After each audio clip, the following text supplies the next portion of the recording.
Ayah, saya amanatmu, bayakal amanah, bayakal amanah.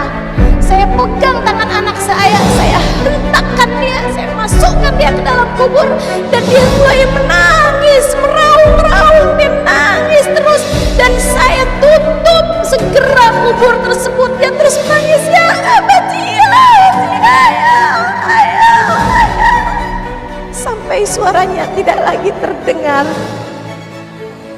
Nabi tuh nangis sampai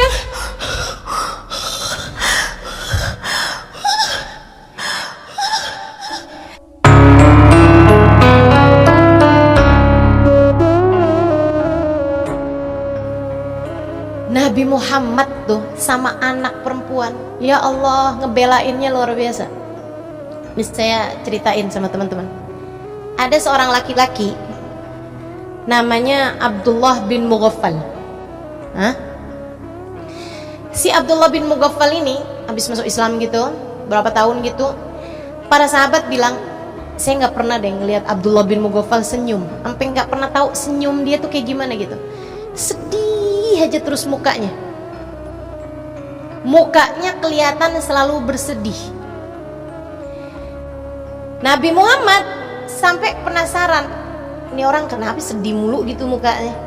Kita kan kalau ngelihat mukanya orang sedih mulu kan pengen tahu juga, ya Allah, nih penderitaan macam apa gitu yang telah datang dalam kehidupannya, trauma jenis apa yang ada dalam hidup. Satu hari Nabi Muhammad panggil dia, ya Abdullah, ta'al lebih Rasul, duduk di hadapan Nabi. Nabi nanya, ma ahzanaka ya ibnal Mughaffal, kenapa ya saya tiap lihat muka kamu tuh selalu sedih Ibnul Mughaffal?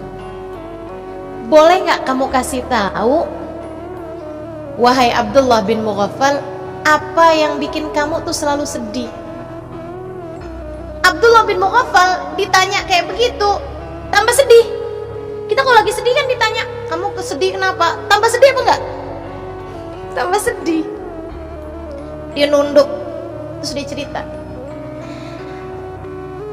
saya itu Rasul punya, kalau istilah kita zaman sekarang, trauma yang membuat saya nggak bisa lepas peristiwa itu dari pikiran saya, dan itu membuat kesedihan, bikin saya tuh nggak bisa seneng gitu, bikin saya nggak bisa senyum, nggak bisa ketawa. Ceritalah, kata Nabi. Abdullah pun cerita, saya meninggalkan istri saya di saat dia sedang hamil besar, bertahun-tahun. Orang dulu kan dagang, kadang pergi perang, kadang pergi kemana jauh, sampai bikin dia tuh bepergiannya itu bertahun-tahun. Dan zaman itu teman-teman nggak bisa WhatsApp, nggak bisa telepon, gimana lu udah lahir apa belum? Nggak bisa kan? Kamu udah lahiran apa belum? Tanya, nggak bisa. Dia bilang sampai kemudian saya datang bertahun-tahun sesudah itu, mungkin kayak 6 tahunan sesudah itu, saya mendapati istri saya sudah melahirkan anak perempuan. Anak perempuan saya nih Rasul, ceria, menyenangkan, kata-katanya lucu, tingkahnya enak dilihat, cantik, pinter. Cuman sayang, perempuan. Sayangnya cuma satu doang, perempuan. Ya Allah Rasul, hati saya dalam dilema besar. Antara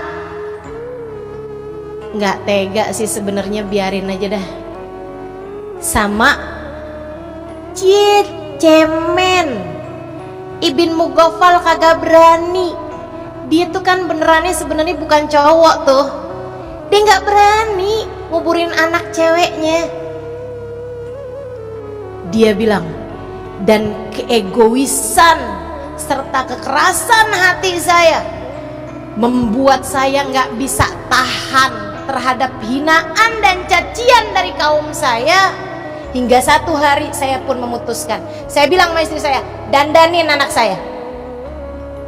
Istri saya udah paham. Waktu saya bilang dandanin anak saya, dia bilang, istri saya udah bilang, jangan dong Abdullah, jangan dong Abdullah, ayo cepetan. Dia bilang, istri saya dengan rasa takut dan gak berdaya, dia pun kemudian mendandani anak saya. Dimandikannya dia, dipakaiinnya baju yang bagus, diikatnya rambutnya, kemudian diajarkannya kalimat kepada anak saya itu. Saya pun bawa anak saya. Anak saya pertamanya nggak terlalu paham dia mau diapain gitu. Saya bawa aja terus. Dia bilang sampailah saya di sebuah bukit yang dimana orang-orang di kampung kami biasa menguburkan anak perempuannya hidup-hidup di situ. Sampai ada bukitnya, teman-teman. Dia bilang, saya pun mulai menggali. Dan ya Rasulullah, waktu saya mulai menggali itu sempat ada beberapa tanah yang nyangkut di jenggot saya dan anak saya membersihkannya. Dia bilang sempet tuh datang nurani di hati saya. Saya sempat pikir, jangan deh Ibn Mughaffal, jangan deh, kesian bener anak kamu, titipin kayak kemana gitu biar orang gak lihat. Tapi tiap kali perasaan itu datang, saya segera membunuhnya. Dengan saya terbayang cacian, makian, ledekan, hinaan dari orang di kampung saya, dan saya rasanya tidak mampu menanggungnya. Dia bilang, ketika kemudian saya sudah merapikan kuburnya, saya udah buat galiannya, udah cukup buat nguburin dia, saya pun tarik tangan anak perempuan saya. Dia mulai paham, dan saat itu juga dia berteriak dengan kalimat yang diajarkan oleh ibunya. Dia bilang, ya abi dhaya'tal amanah, ya abati dhaya'tal amanah. Ayah, jangan kau sia-siakan, bagaimanapun saya adalah amanat untukmu. Kamu mau buang saya kenapa? Saya amanatmu. Ayah, saya amanatmu. Dhaya'tal amanah, dhaya'tal amanah.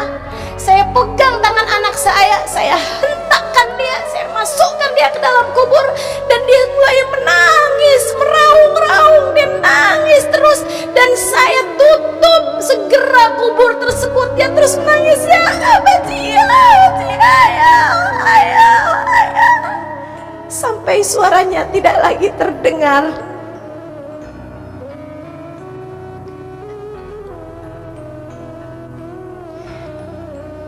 Ya abati dhaya'tal amanah.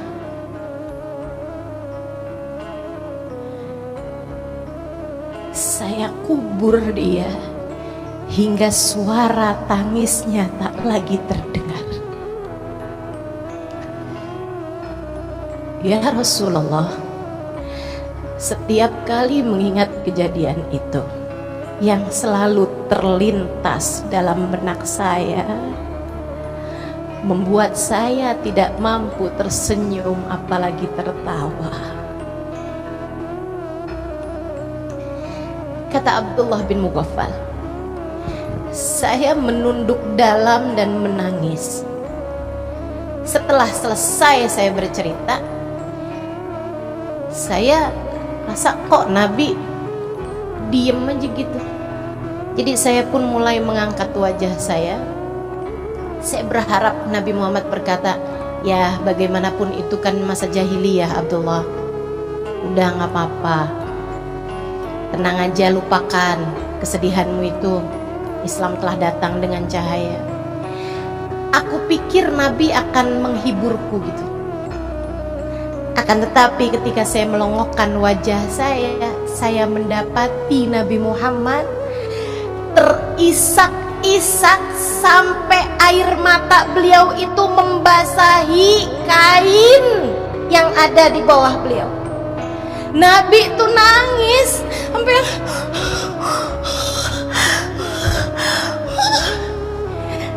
katanya Abdullah, saya Saya saat itu dilanda perasaan bersalah yang semakin menggunung. Saya kemudian menatap wajah Nabi Muhammad yang sudah mulai diam. Kemudian Nabi Muhammad mengatakan, "Lau kuntu nabiyyan fi dzaka zaman la uqimul hadda 'alaika ya ibnal mughaffal."